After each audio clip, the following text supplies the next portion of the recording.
se connaître soi-même, c'est pas si évident que ça. Parfois, on a tellement de mal à nous comprendre nous-mêmes.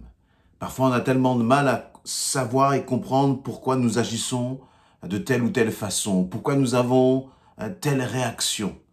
Et on se pose des questions sur soi-même. Parfois, on a des souffrances, des comportements que nous n'arrivons pas, ou des réactions que nous n'arrivons pas, nous ne parvenons pas à expliquer. Parce que derrière ces réactions, derrière ces comportements, derrière la façon de gérer nos relations avec les autres, il y a parfois beaucoup de souffrances intérieures, beaucoup de blessures qui ne sont pas encore réglées et qui finalement vont conditionner ma façon, ta façon de réagir vis-à-vis des autres. Et on peut se poser parfois beaucoup de questions sur justement, mais pourquoi est-ce que je réagis de telle façon? Pourquoi, par exemple, je suis aussi méfiant à l'égard des autres? Pourquoi je n'accepte pas que l'on me fasse un compliment?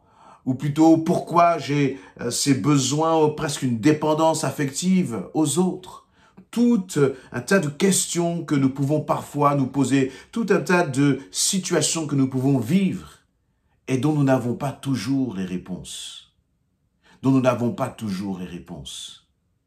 Mais ce qui est bon en tant qu'enfant de Dieu, c'est de réaliser que même si moi je ne me connais pas, même si moi je ne me comprends pas toujours, même si toi tu ne te comprends pas toujours, parce que parfois il y a des choses qui sont tellement enfouies que nous ne réalisons même pas l'impact des choses que nous avons vécues, l'impact que ça a aujourd'hui sur notre vie. Et nous disons, oui, les choses anciennes sont passées, voici toutes choses sont devenues nouvelles. Oui, c'est vrai que tout est nouveau en Christ. Mais en même temps, Christ a besoin aussi, le Saint-Esprit a besoin aussi de faire son travail dans nos cœurs pour nous guérir, pour nous restaurer et pour nous permettre de réellement expérimenter cette nouveauté de vie.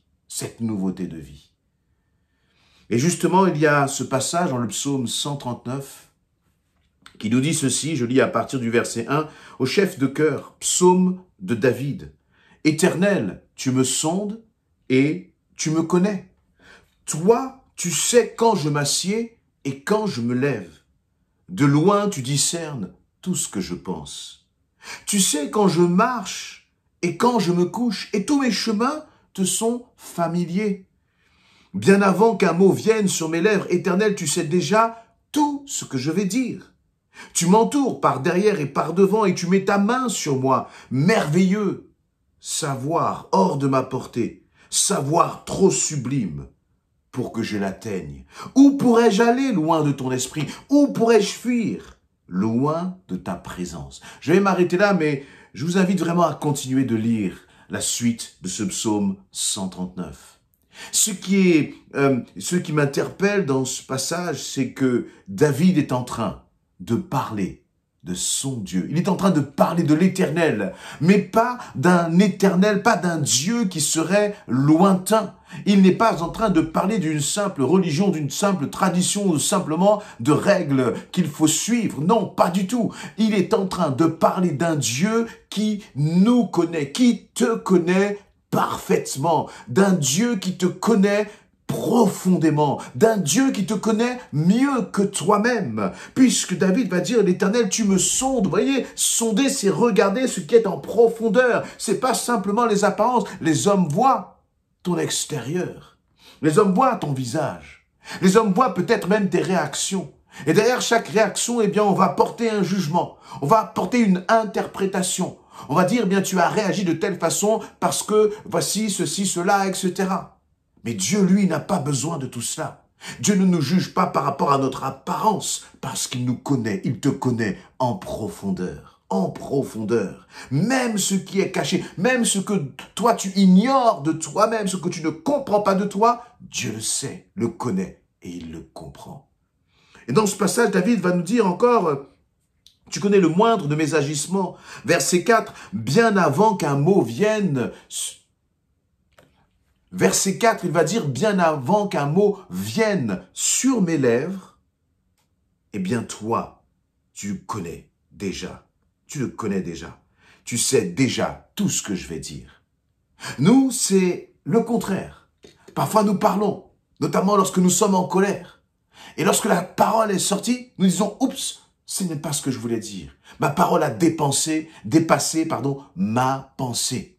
Nous disons, et c'est une fois que nous avons parlé, une fois que nous avons dit les choses, que nous nous rendons compte après de ce que nous avons dit. Mais Dieu, lui, dans son infiniscience, David va dire, mais avant même que le mot soit sorti, tu sais, toi, Seigneur, ce que je vais dire.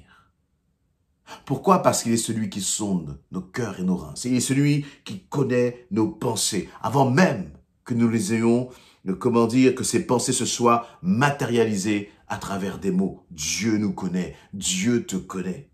Et il va dire que, celui qui te connaît. Parfois, lorsque nous regardons à l'intérieur de nos cœurs, on n'avouerait pas toujours. Et on aurait honte peut-être de montrer aux autres tout ce qu'il y a à l'intérieur. Parce que ce n'est pas toujours reluisant. Ce n'est pas toujours aussi sain que nous voulons le laisser paraître lorsque nous regarde de l'extérieur. Lorsque tu vas à l'église, le Seigneur ne regarde pas la couleur de ta cravate, de ton beau costume ou de ton beau vêtement, de ta belle robe ou de je ne sais quoi. Non, c'est au fond de ton cœur. Il est là et il sonde. Pas un instant précis, chaque instant, chaque moment. Si l'homme avait ce pouvoir de sonder le cœur de l'autre, je ne sais pas à quel point nous pourrions encore nous aimer réellement les uns les autres. Parce que si tu savais la pensée qu'il y a dans le cœur de l'autre, peut-être que parfois tu serais déçu. Parce qu'à un moment, il a pensé telle chose négative, peut-être de toi, ou peut-être qu'à un moment, il a posé un jugement l'espace d'une seconde. Je ne suis pas parfait, aucun de nous n'est parfait. Et donc, si chacun pouvait voir les imperfections des autres, est-ce que nous nous aimerions encore ? Je ne sais pas, mais ce que je sais en tout cas, c'est que notre Dieu Tout-Puissant qui nous sonde, qui connaît nos cœurs, qui sait ce que nous allons dire avant même que le mot ne soit sorti de notre bouche, David va dire de ce Dieu-là, tu m'entoures par derrière et par devant, et tu mets ta main devant moi, comme pour me protéger, alors que nous ne le méritons pas. Tu m'entoures, c'est-à-dire un Dieu qui est proche. Un Dieu qui t'enlace dans ses bras d'amour quand tu te sens angoissé, quand tu te sens blessé, quand tu te sens seul, quand tu te sens abandonné, quand tu te sens incompris. Dieu est celui qui t'entoure par derrière et par devant et qui met sa main sur toi. Il pose sa main sur toi. Il va dire, merveilleux savoir hors de ma portée, savoir trop sublime pour que je la tienne. Où pourrais-je aller loin de ton esprit? Et parfois, lorsque nous nous sentons dans des situations justement d'angoisse, nous ne savons plus quoi faire, nous nous sentons débordés par les circonstances, nous avons peut-être même parfois comme envie de fuir. Daniel va dire, mais non, où pourrais-je aller loin de ta présence? Où pourrais-je fuir loin de ta présence? Cela ne sert à rien de fuir loin du Seigneur, sachant que c'est dans sa présence que se trouve la restauration. C'est dans sa présence que se trouve la guérison. C'est dans sa présence que se trouve l'encouragement, le soutien, la paix et la joie dont tu as besoin. Et comme le Seigneur finalement te connaît mieux que toi-même et qu'il sait ce que tu vas dire avant même que tu ne l'aies prononcé, parfois dans ta souffrance, dans ta douleur, tu n'as pas la force de parler. Mais peu importe, tu peux simplement être là et murmurer dans ton cœur le nom de Jésus-Christ. Et lorsque tu commences à faire cela, tu commences comme à ramener sa présence devant tes yeux. Réaliser pleinement qu'il est là. Ce n'est pas que le Seigneur s'est éloigné, ce n'est pas que lui n'était plus là, mais c'est qu'à un moment, par tes pensées, tu as considéré, tu as pensé, tu as imaginé. Tu t'es laissé même peut-être, berner par l'ennemi, qui te fait croire que Dieu t'a abandonné alors que non, il était là, il a toujours été là et il sera encore là avec toi demain. Mais charge à nous de le réaliser, charge à nous de le réaliser. Et parfois, comme je le disais tout à l'heure, la Bible dit que le cœur de l'homme, je crois que c'est dans Jérémie 17, 19, si je ne me trompe pas, que le cœur de l'homme est tortueux. Et dans ce cœur tortueux, nous-mêmes, nous ne pouvons pas nous comprendre. Nous-mêmes, nous ne comprenons pas nos réactions, notre façon de parler, pourquoi j'ai agi comme ça, pourquoi j'ai dit cela. Et parfois, nous vivons tellement dans le regret. Mais quelle grâce de réaliser qu'il y a un Dieu qui nous comprend. Et comme il nous comprend, lui, il a le moyen de nous changer. Lui, il a le moyen de nous transformer et de nous façonner. Tout ce qui en toi-même t'embarrasse, tout ce qui en toi-même te blesse, tout ce qui en toi-même tu ne comprends pas, eh bien tu peux venir au pied du Seigneur. Voyez, Dieu n'est pas seulement venu pour guérir l'extérieur, pour guérir la maladie. Non, il est venu pour l'intérieur, pour ce qui est au fond de nos cœurs, pour ce qui est si difficile à réparer. Lui est capable de le faire. Pourquoi? Parce qu'il nous connaît.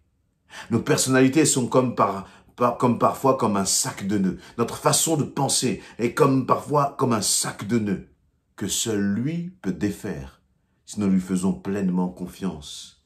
Et je crois que c'est bon.